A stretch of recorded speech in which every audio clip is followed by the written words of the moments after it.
দ্রুতগামী ট্রেনের ধাক্কায় গুরুতর জখম হওয়া পুরুষ হাতির মৃত্যু হয়েছে।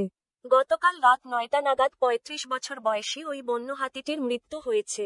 খোয়াই জেলার তেলিয়ামুড়া মহকুমার একটি জঙ্গলে তার প্রাথমিক চিকিৎসা চলছিল। চিকিৎসকদের সর্বাত্মক প্রচেষ্টার পরও ওই হাতিটিকে বাঁচানো সম্ভব হয়নি বলে জানান বন্য দপ্তরের এক আধিকারিক।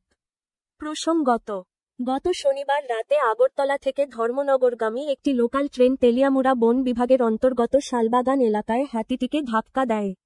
ওই দুর্ঘটনায় হাতির পেছনের পা দুটোই ভেঙে গিয়েছিল।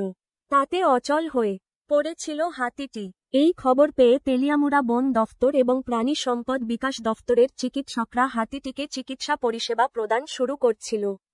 তারপর থেকে তাকে বাঁচানোর জন্য অক্লান্ত পরিশ্রম করেছেন কর্মকর্তারা। গতকাল রাতে চিকিৎসকদের সর্বাত্মক প্রচেষ্টার পরও ওই হাতিটিকে বাঁচানো সম্ভব হয়নি।